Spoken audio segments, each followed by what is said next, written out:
आदाब नाजरीन, मैं के बी जानी इस्तकबाल करता हूँ हैदराबादी सितारे प्रोग्राम में। दोस्तों, शायरी क्या है? दरअसल इंसानी जज्बात को, एहसासात, लफ्ज़ों की बंदिश, ख़यालात की नज़ाकत को सांचे में ढालना है। हालात ज़िंदगी से जुड़े जो वाक़यात रक़्स करते हैं वही अल्फाज की सूरत में सफ़े ख़रतास पर लिखे जाते हैं। अदीब अपने अदब में माहिर है तो शायर अपनी तख्लीक़ी शायरी में महारत रखता है, और फ़नकार अपने फ़न में, गज़ल गुलकार अपनी गायकी में अपने फ़न की बारीकियों के साथ इस दिलफरेब रंग को पेश करता है। गज़ल गुलकार इन गज़लों को सही सुर और ताल में पेश करते हैं तो गोया शायरी को एक नई जान मिलती है। शायरी को किसी भी इंसान के लिए इसके जज्बात व एहसासात, मुशाहिदात व तजुर्बात की अक्कासी का नाम है। शायरी को जब कोई गज़ल गुलकार अपनी दिलकश और दिलनशीन अंदाज में पेश करता है तो इसका रंग ही बदल जाता है। आज हम बात कर रहे हैं गज़ल गायकी की दुनिया का पुरनूर सितारा शोएब साक़िब, जिन्होंने गज़ल गायकी के ज़रिए कई अवार्ड्स हासिल कर चुके हैं, जिनमें काबिल ज़िक्र जश्न बेगम अख्तर प्रोग्राम में तेलंगाना का नंबर 1 गज़ल सिंगर अवार्ड से भी नवाजा जा चुका है। शोएब साक़िब ने हर रंग की गज़लों को पेश किया है।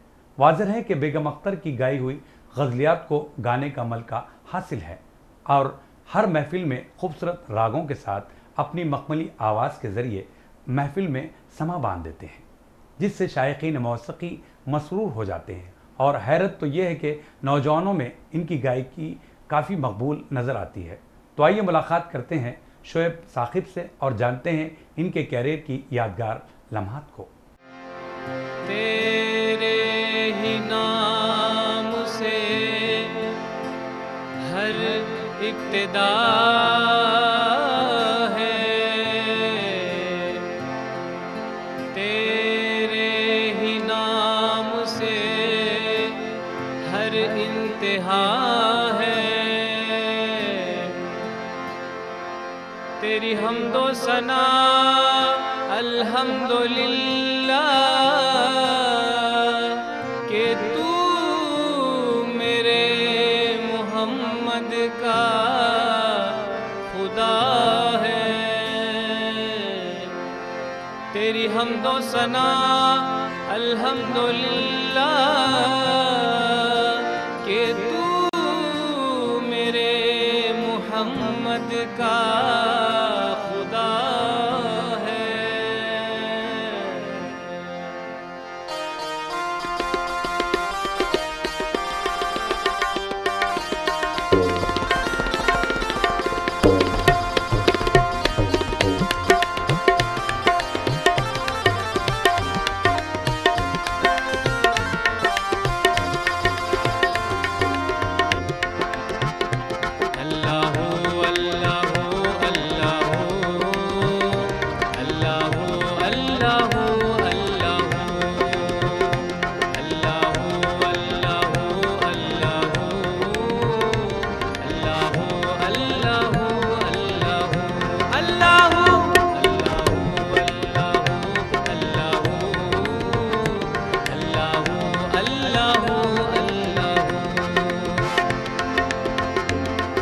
मालिकुल मुल्क ला शरीका लहू वहदहू ला इलाहा इल्लल्लाहु अल्लाहु अल्लाहु अल्लाहु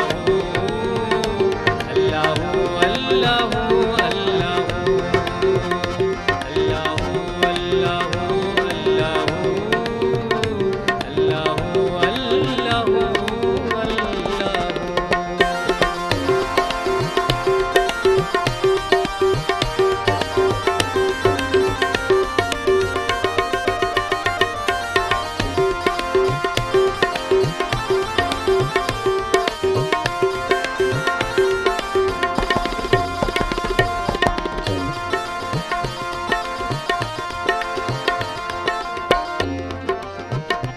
ये ज़मीं जब न थी, ये जहां जब न था, ये ज़मीं जब न थी, ये जहां जब न था, चांद सूरज न थे, आसमां जब न था, चांद सूरज न थे, आसमां जब न था, राज़ हक़ भी किसी पर आया जब न था, राज हक भी किसी पर आया जब न था, तब न था कुछ यहाँ, तब न था कुछ यहाँ था मगर तू ही तू।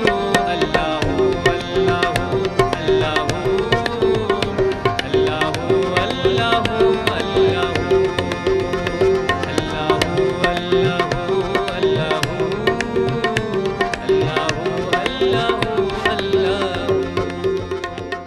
बहुत बहुत खैर मकदम किया जाता है हमारे इस प्रोग्राम में हैदराबादी सितारे में। बड़ी खुशी हो रही है शोएब साहब आपको हमारे बीच रूबरू देखते हुए। सभी नाजरीन को शोएब साकिब का आदाब व सलाम। मैं शुक्रगुज़ार हूँ, मैं शुक्रिया अदा करता हूँ जनाब नवाब जाहिद अली ख़ान साहब का, जनाब आमिर अली ख़ान साहब का कि मुझे आपने इस प्रोग्राम में मदऊ किया, इनवाइट किया। मैं शुक्रिया अदा करता हूँ। और सियासत टीवी के सभी जो मेंबर्स हैं, सभी टीम की जो सारे लोग हैं, उन सब का मैं शुक्रिया अदा करता हूँ। शोएब साहब, सबसे पहले शुरुआत आपके घराने से, हाँ, आपके घराने के बारे में हम जानना चाहेंगे। जी, असल में मेरा जो घराना है वो गवालियर घराना है जी। और दूसरी बात ये कहूँगा मैं कि जो मेरे उस्ताद हैं, पहले उस्ताद डॉक्टर ग़ुलाम रसूल साहब, जिनसे मैंने इब्तिदाई तालीम हासिल की क्लासिकल म्यूज़िक, अच्छा, इंडियन क्लासिकल म्यूज़िक, उनसे मैंने सीखा है। और तो जैसा आपने बात की घराना, तो घराने का मतलब है कि किसी एक स्टाइल होता है गाने का। जैसा कभी कोई किसी गांव या किसी अपने मकाम से भी कोई घराना मशहूर हुआ है, जैसे ग्वालियर से स्टार्टिंग ग्वालियर से हुई, उसके बाद फिर देन जयपुर घराना, पटियाला घराना, तो मुख्तलिफ़ किस्म के इसमें मौसीक़ी में घराने होते हैं। तो मेरा घराना वैसे मैं बिलोंग करता हूँ ग्वालियर घराने से। अच्छा, जी हाँ। और मेरे जो उस्ताद हैं, उस्ताद डॉक्टर ग़ुलाम रसूल साहब, तो उनसे भी मैंने तालीम हासिल की इब्तिदाई क्लासिकल मौसीक़ी। तो उनका भी घराना मैं कह सकता हूँ यहाँ पे, तो ग़ुलाम रसूल घराना भी कह सकता हूँ, उस्ताद ग़ुलाम रसूल घराना। ये भी, जी हाँ, दो घरानों से आपका ताल्लुक़ रहा है। जी हाँ, मतलब घराना जैसे कि जिनसे आप तालीम लेते हैं। और असल बात ये है कि मतलब किसी मतलब घराना अगर आप कहलवाना है, किसी से बोलना है, तो जैसा मेरे उस्ताद ने, मैंने उनसे सीखा है, उस्ताद मोहतरम से, तो उनका जो घराना होता है वही सिलसिला आपके साथ भी जुड़ेगा। आप यही कहना चाहते हैं? जी हाँ। ठीक है, तो चलिए, आप ग्वालियर घराने से आपका ताल्लुक़ है। जी हाँ। और दूसरा, आपके जो उस्ताद थे उनका भी घराना इससे मुख्तलिफ था। जी। लेकिन आपने दो घरानों से यानी तालीम जो हासिल की, उस बारे में आपने बताया।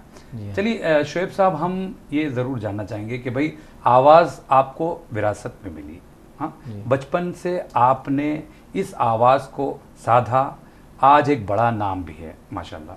कैसे याद करना चाहेंगे इन दिनों को, इन शख्सियतों को जो आपके आसपास रहे हैं? जी, बहुत अच्छा लगता है, कभी मतलब याद आती है उस्तादों की। और जैसा कुछ उस्ताद अभी मौजूद नहीं है, जी, लेकिन कुछ उस्ताद हैं मौजूद। तो वैसे इब्तिदाई तालीम तो देखिए, जो गज़ल का जो मुझे शौक़ लगा है, मौसीक़ी का, गायकी का, तो मेरे उस्ताद जो मेरे फ़ादर हैं, मतलब जी हाँ, बिल्कुल, उस्ताद इब्राहिम मुश्ताक़ साहब जो मेरे वालिद साहब हैं, उनसे मुझे इस मौसीक़ी का थोड़ा सा शौक़ लगा।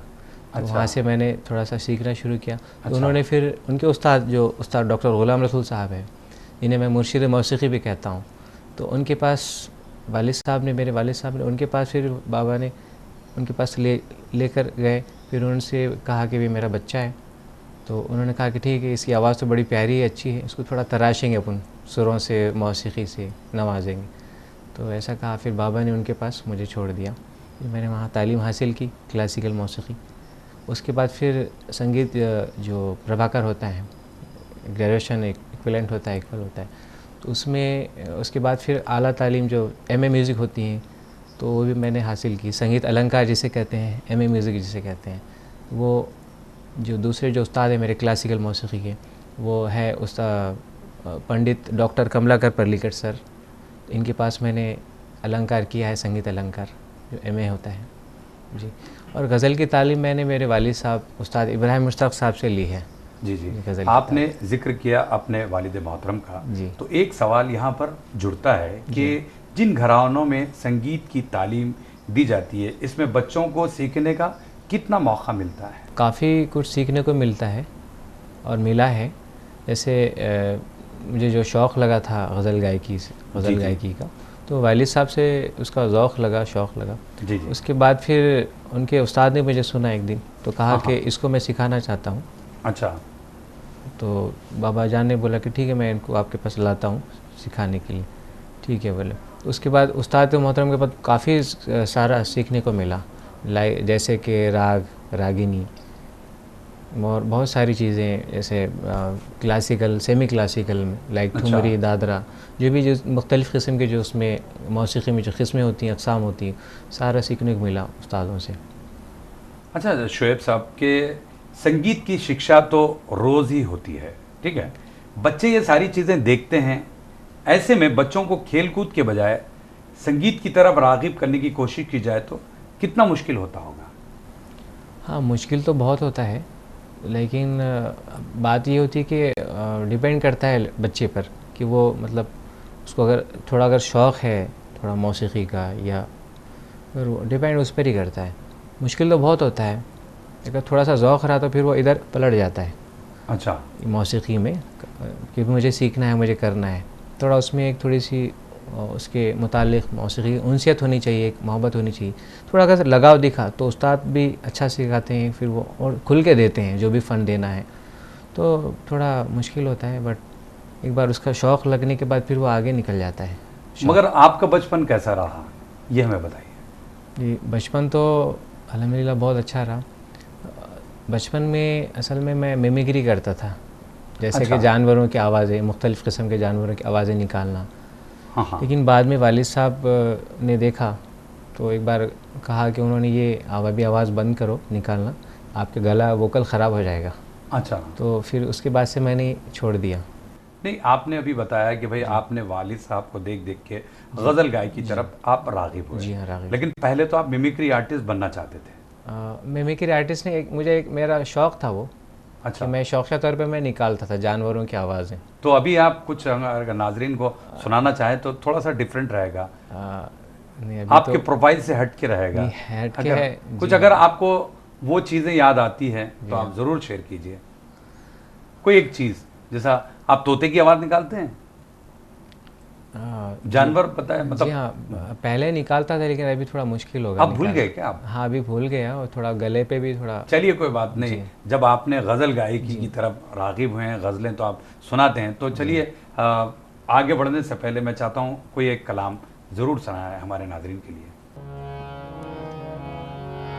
छोटे बहर की गज़ल मैं पेश करूँगा। जी जी बिल्कुल।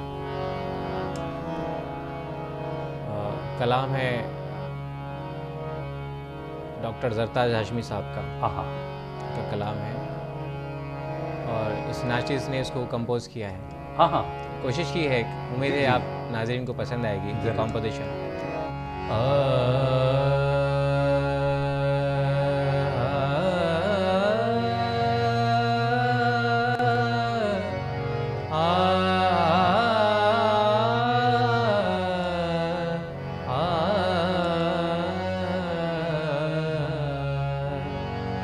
जुर्म क्या है, जुर्म क्या है, ज़रा बता देना, जुर्म क्या है, ज़रा बता देना, फिर जो चाहे मुझे सज़ा देना, फिर जो चाहे मुझे सज़ा देना, जुर्म क्या है, ज़रा बता देना,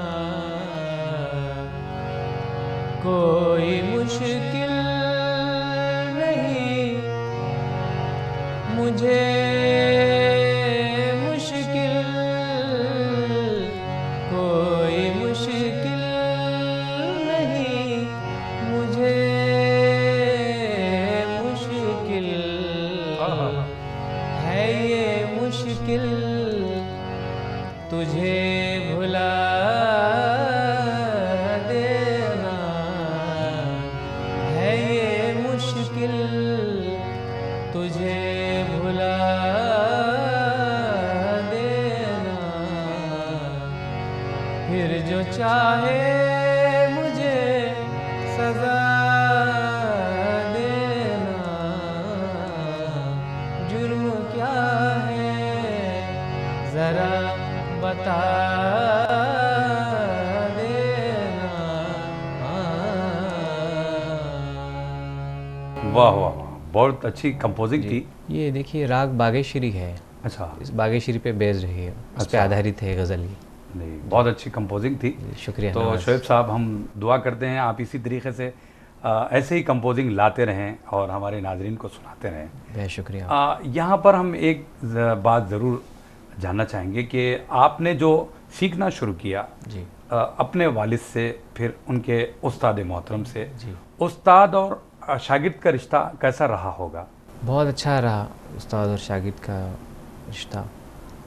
नहीं, उमूमन ये होता है कि देखिए जो शागिर्द होता है, जी अगर आपके वालिद मोहतरम सिखा रहे हैं, जी। आम शागिर्द की बात कर रहा जी, हूँ, अच्छा। आपने फर्जंद को कितना वक्त दे पाते हैं या फिर उनके साथ ममता भी झलकती है, वो थोड़ा सा बताइए। जी मेरे जो वालिद साहब फ्रेंडली था मैं उनके साथ बहुत। अच्छा हाँ, बाबा जान बहुत फ्रेंडली रहते थे मेरे साथ। अच्छा, मतलब वालिद तो थे ही, वो वालिद तो है ही, लेकिन एक दोस्त के जैसा साथ में पेश आते थे। उस्ताद भी थे, वालिद भी है, तो एक दोस्त के जैसा साथ में रहते थे। हंसी मजाक, फिर सिखाना, गज़ल कभी सिखाना, अच्छा। थोड़ा ऐसा नहीं ऐसा गाओ बेटा, ये थोड़ा वो हो रहा है, या फिर ऐसे आलाप करो, थोड़ा उसको रोलो, उसको थोड़ा फैलाव करो।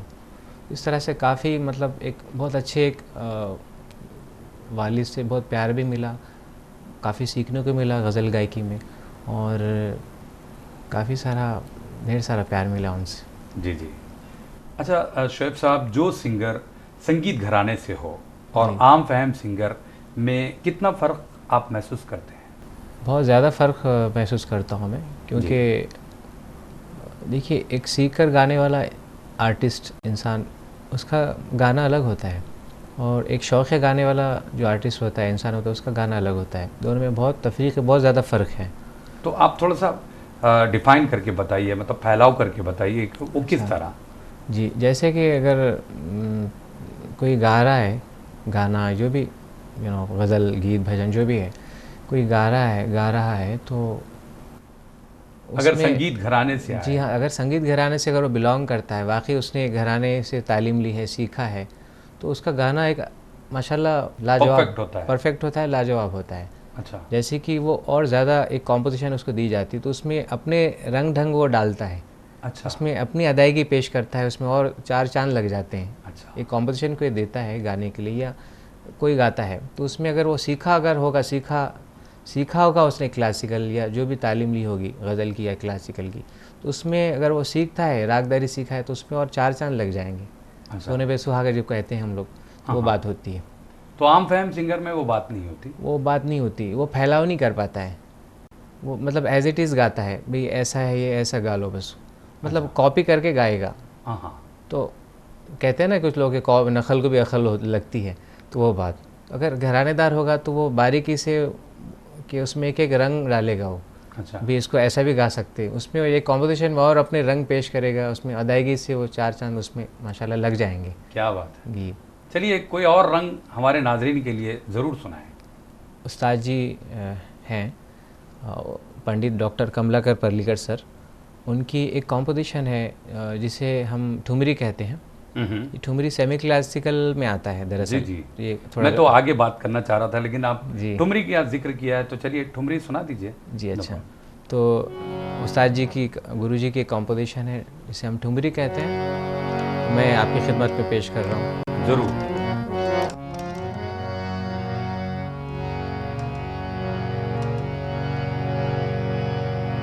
हाँ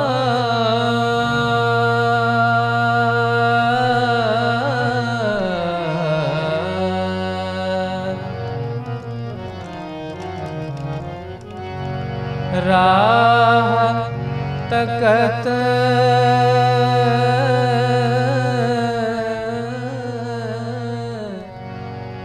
पतरा गए नैन रे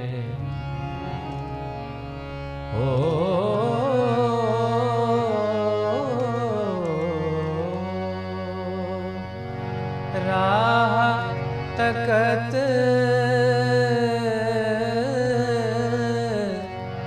पतरा गए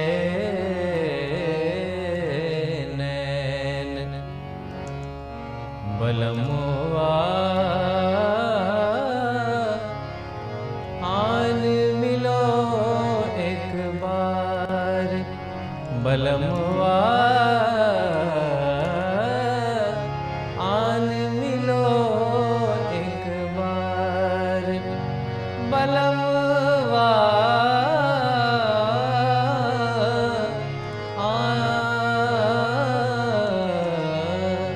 बलमुआ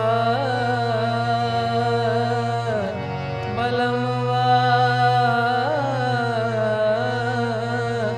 आन मिलो एक बार तुमरे कारण जोगन बनी रे तुमरे कारण तुमरे कारण तुमरे कारण तुमरे कारण जोगन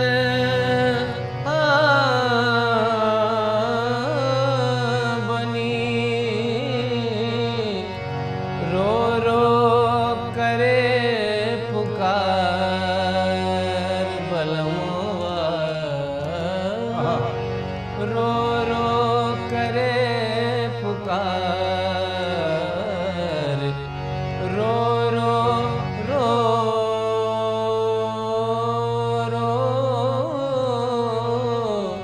रो रो करे पुकार बलमुआ आन मिलो एक बार बलमुआ आन मिलो एक बार। वाह वाह वाह, बहुत खूबसूरत सी ये ठुमरी आपने सुनाई। Thank you. शोएब साकिब साहब, थोड़ा सा हम आपको यहाँ पर रोकेंगे, बहुत सारी गज़लें भी हम सुनेंगे, ठुमरी भी और बातचीत का सिलसिला भी हम जारी रखेंगे। तो नाजरीन, आप कहीं जाइएगा नहीं, मिलते हैं एक मुख्तसर से वक्फे के बाद।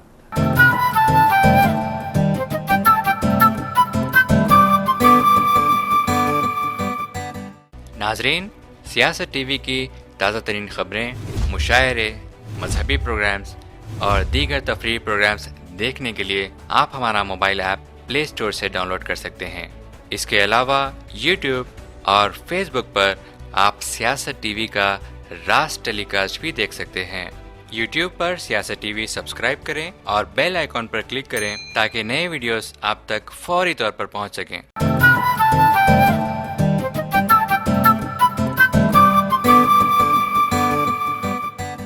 वक्फे के बाद आप सभी का हम खैर मकदम करते हैं हैदराबादी सितारे प्रोग्राम में। हम बात कर रहे हैं गज़ल की दुनिया के मायनात सितारा शोएब साकिब।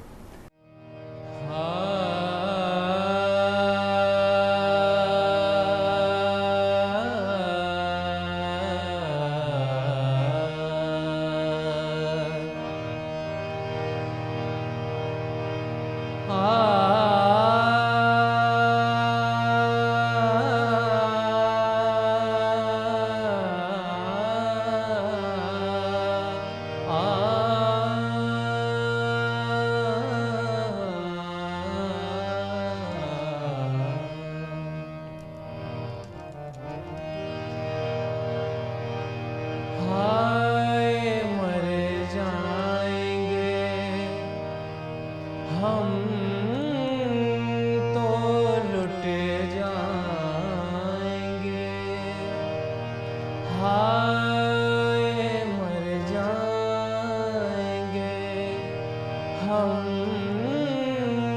तो लुट जाएंगे, ऐसी बातें किया ना करो,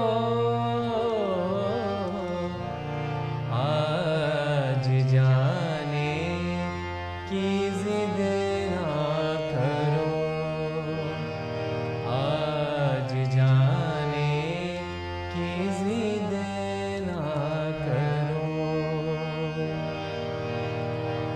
यूं ही पहलुओं में बैठे रहो, यूं ही पहलुओं में बैठे रहो, आज जाने की जिद ना करो।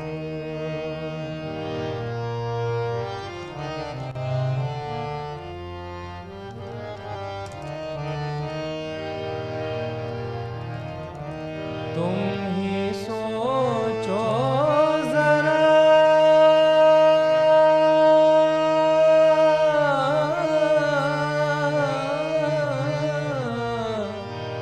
तुम ही सोचो जरा,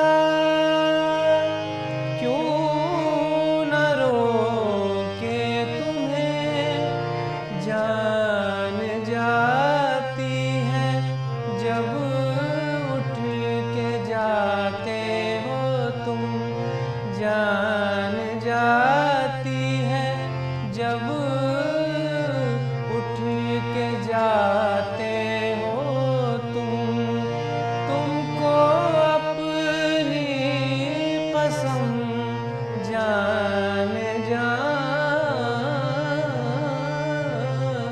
तुमको अपनी कसम जान जा, बात इतनी मेरी मान लो, आज जाने की जिद ना करो, ना करो, आज जाने की जिद ना करो, यूं ही पहलुओं में बैठे रहो, यूं ही पहलुओं में बैठे रहो, आज जाने की जिद ना करो, ना करो, आज जाने की जिद ना करो। हम बात कर रहे हैं गज़ल की दुनिया के मायनात सितारा शोएब साकिब। शोएब साकिब साहब, हमने ब्रेक से पहले आपसे बहुत सारी चीज़ों पर डिस्कस किया और आपने ब्रेक से पहले ठुमरी सुनाई, तो ठुमरी में और गज़ल गायकी में क्या फ़र्क आप महसूस करते हैं वो हमें ज़रूर बताएं। जी देखिए, ठुमरी में और गज़ल गायकी में कुछ ज़्यादा फ़र्क नहीं होता है। देखिए, जैसा गज़ल में होता है कि जैसे कि माशूक़ से कलाम करना, बात करना है ना, अपने दिल का हाल दिल सुनाना, तो वैसे ही ठुमरी का भी वही मतलब होता है, वही माना होता है। जैसे कि अपने पिया के इसमें वो होता है, माशूक़ के इसमें, पिया के इसमें वो गाई जाती है, तो करीब गज़ल की ही वो मतलब होता है। बट ठुमरी की ख़ासियत है, ठुमरी शैली जो है, गायन प्रकार है, उसका ख़ासियत ये है कि वो उसमें ना शब्दों को ज़्यादा रोलते हैं, ज़्यादा महत्व दिया जाता है, उसकी ज़्यादा अहमियत होती है, लफ्ज़ों को, अल्फाजों को, जो उसके अल्फाज होते हैं ठुमरी के, उसको ज़्यादा सुर तो होता ही है, सुरों में तो गाते ही हैं, लेकिन ज़्यादा रोलते हैं उसको, यानी क्लासिकल रंग ज़्यादा होता है। क्लासिकल रंग ज़्यादा होता है। बनिस्बत गज़ल गायकी से। गज़ल गायकी बिल्कुल सादे अंदाज में आप पेश करते हैं। उसमें सादे अंदाज में भी आप प्लेन भी गा सकते हैं गज़ल को, अगर आपके पास कुछ अगर ज़ख़ीरा होगा अच्छा रागों का, कुछ तो डीप नॉलेज होगा तो उसमें और आप उसमें रोल सकते हैं उसको। एक शेर को आप अलग अलग 3 बार 5 बार 10 बार अलग अलग किस्म से गा सकते हैं, जितना आप मतलब अलग अलग पैराए में आप गा सकते हैं। गा सकते हैं। तो ठुमरी में और गज़ल में यही ज़्यादा आई थिंक मेरे हिसाब से जो उसकी डेफिनेशन है, जो व्याख्या है, यही है कि ठुमरी में शब्दों को ज़्यादा महत्व दिया जाता है, अहमियत उस पर ज़्यादा उसको रोलते हैं और फैलाव करके गाते हैं। अच्छा, क्लासिकल गायकी में ख्याल, ठुमरी वगैरह तो आप सुनते हैं जी। वक्त के लिहाज से राग का इस्तेमाल होता भी है, इसी तरह गज़ल गायकी में भी वक्त के लिहाज से रागों का इस्तेमाल होता है? जी होता है, लेकिन ख़ुसूसन ज़्यादातर क्लासिकल म्यूज़िक में इसका ज़्यादा ध्यान रखा जाता है, ज़्यादा एहतमाम किया जाता है कि भी अगर हम राग को, अगर रात में हम शाम में अगर कोई राग गा रहे हैं तो इस हिसाब से हम रात में अगर समझो 10-11 बजे हम अगर गाने बैठे हैं तो हम राग बागेश्वरी गा सकते हैं। अच्छा, अभी जो आपने सुनाया। जी हाँ, उस अच्छा। तो राग बागेश्वरी हम गा सकते हैं शाम में। जैसे ही अगर सुबह का राग रहे तो फिर भैरव हम गा सकते हैं, लाइक अहिर भैरव गा सकते हैं, भूपाली गा सकते हैं, जिसको हम भूप कहते हैं, भूपाली कहते हैं। तो हम तो वक्त के साथ साथ गज़ल में अगर गज़ल में तो उसकी छूट है, ये छूट है, बड़ा अच्छा सवाल है आपका।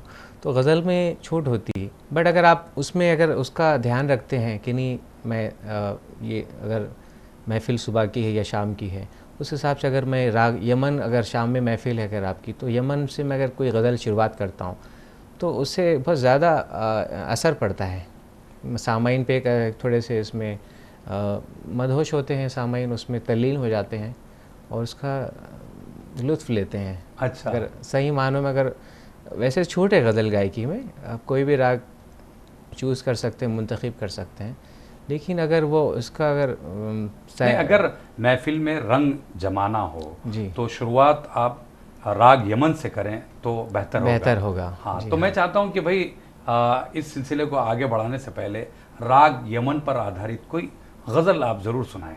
जी अच्छा।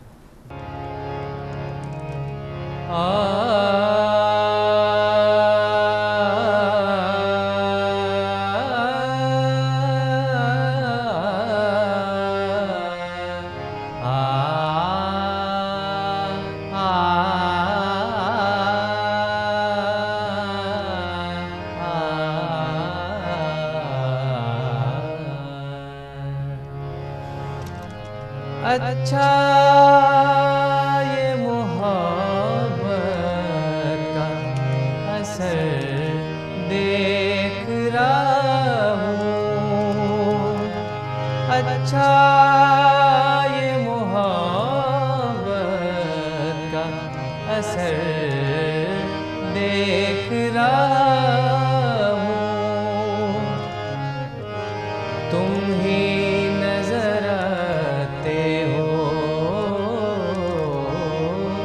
तुम ही नजर आते हो, जिधर देख रहा हूँ, अच्छा ये मोहब्बत का असर देख रहा हूँ।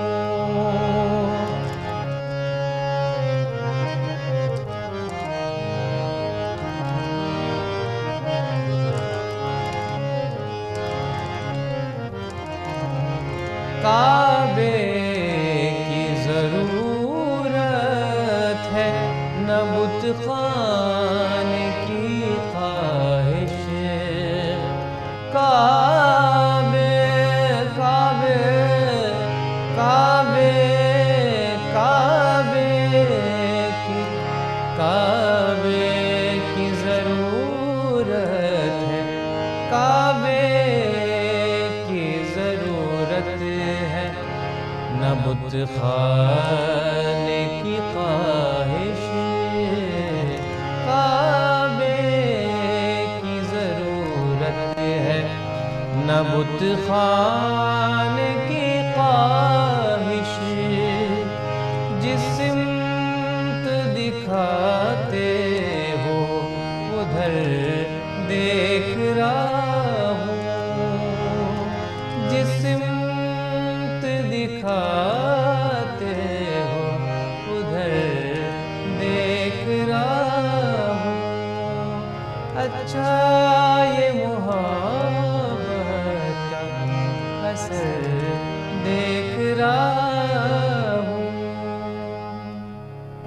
वाह वाह वाह। अगर आप इसी तरीके से ऐसी गज़लें आप सुनाएंगे तो वाकई अच्छा असर पड़ेगा। जी थैंक यू, शुक्रिया। आप से एक पर्सनल सवाल ये जुड़ता है जी। कि आपने कभी गज़ल को गज़ल सुनाया? जी अभी तो ऐसा मौका नहीं जी, है? मौका नहीं आया, अभी तक तो कोई इत्तेफाक नहीं हुआ। जी जी। जी नहीं, आपने जो राग में इस गज़ल को छेड़ा जी तो हम समझ बैठे कि भाई आप उन्हीं के लिए ये गज़ल गाई है। जी अभी तक तो इतना कोई हसीन इत्तेफाक नहीं हुआ। अच्छा, तो आप इसको हसीन इत्तेफाक कहते हैं?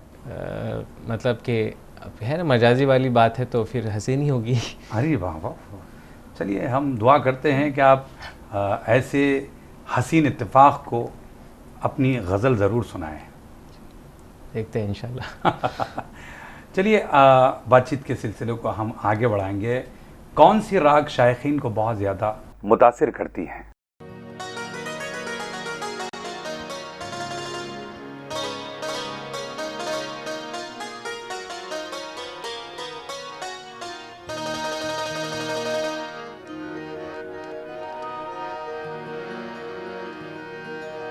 अब कहाँ हूँ कहाँ नहीं हूँ मैं,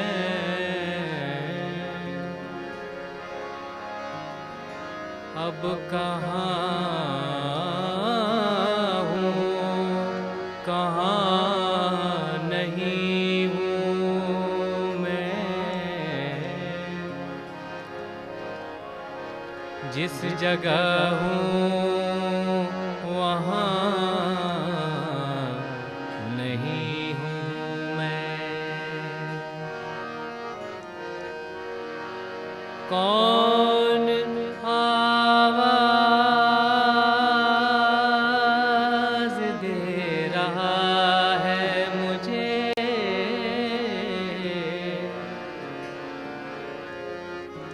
कौन आवाज़ दे रहा है मुझे, कोई कह दे यहाँ नहीं हूँ मैं।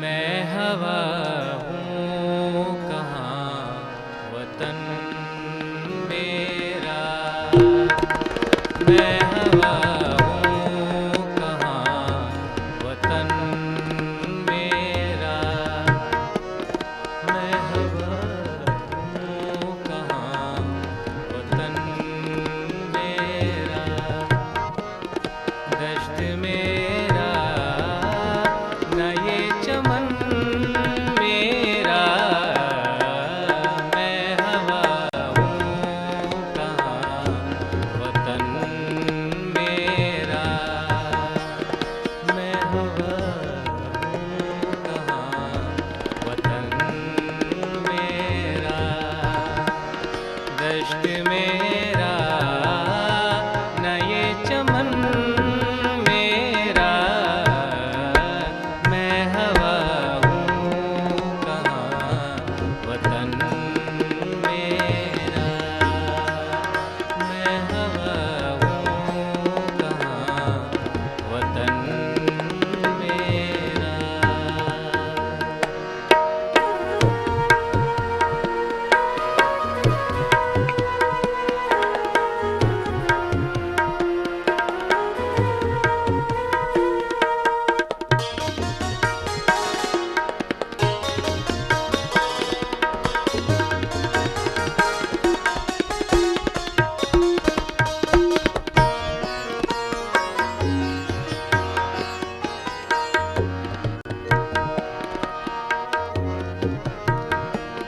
बरग गुल पर चराग सा क्या है,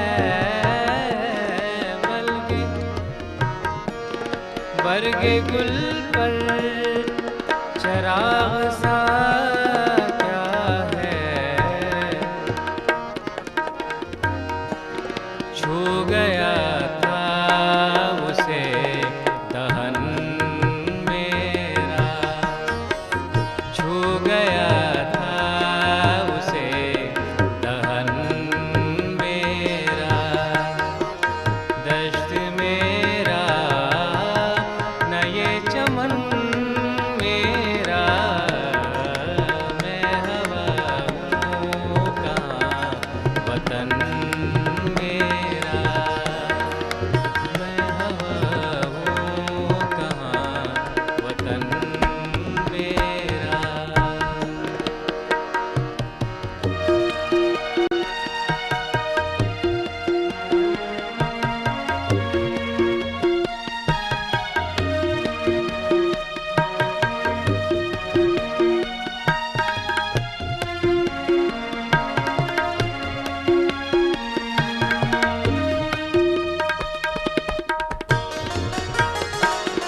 सितारा हूँ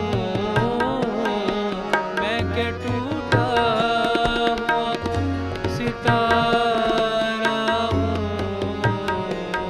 मैं के टूटा हुआ सितारा हूँ मैं के टूटा हुआ सितारा हूँ क्या बिगाड़ेगी अंजुमन मेरा क्या बिगाड़ेगी अंजुमन मेरा दश्त मेरा न ये चमन मेरा मैं हवा हूँ कहाँ वतन मेरा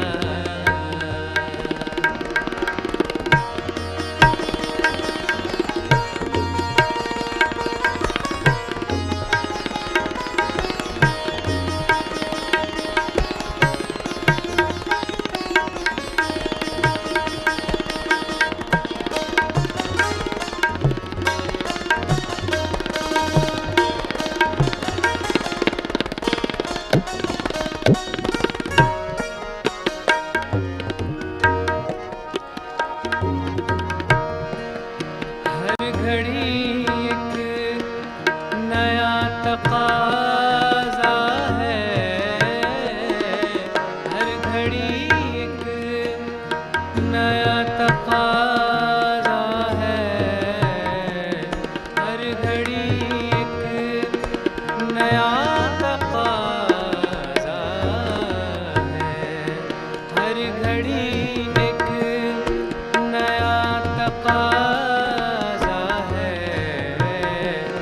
दर्द सर बन गया बदन मेरा दर्द सर बन गया बदन मेरा दश्त मेरा न ये चमन मेरा मैं हवा हूँ कहाँ वतन मेरा मैं हवा हूँ कहाँ वतन मेरा दश्त मेरा न ये चमन मेरा मैं हवा हूँ कहाँ वतन मेरा मैं हवा हूँ कहाँ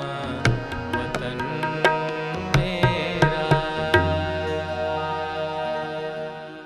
देखिए राग तो सारे अच्छे होते हैं, लेकिन फिर भी आपने जो बहुत अच्छा सवाल किया आपने माशाल्लाह कि राग सारे अच्छे राग हैं, लेकिन सामाइन को ज़्यादातर राग यमन पसंद आता है, जो हज़रत अमीर खुसरो की देन है, उनकी ईजाद है। तो राग यमन काफ़ी मकबूल राग है मौसीकी की दुनिया में। तो राग यमन भी पसंद आता है सामाइन को, और राग बागेश्वरी भी पसंद आता है, और राग अहिर भैरव भी कोई पसंद करता है। अपने अपनी चॉइस की बात होती है। अच्छा, तो कोई राग यमन पसंद करता है, तो कोई बागेश्वरी, तो कोई अहिर भैरव।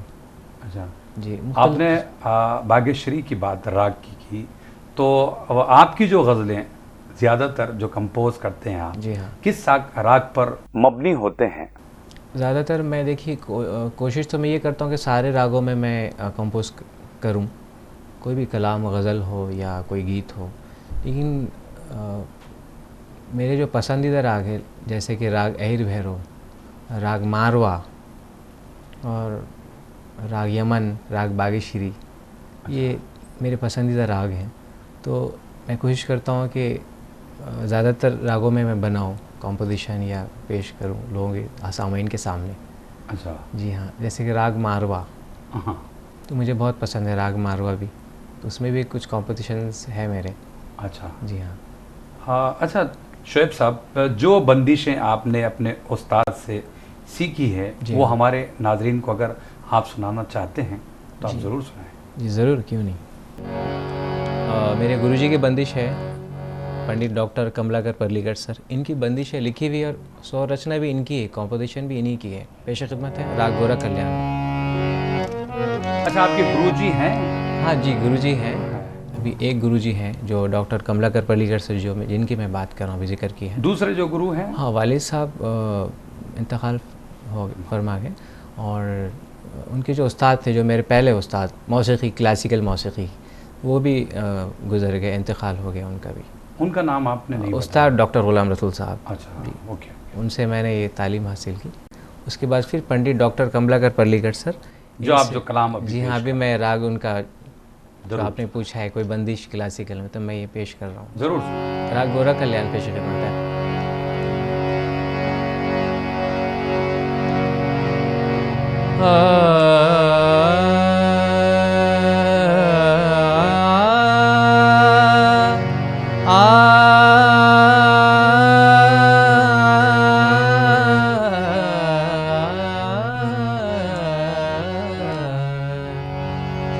रे मदनी दनी दनी राम रे मपम रे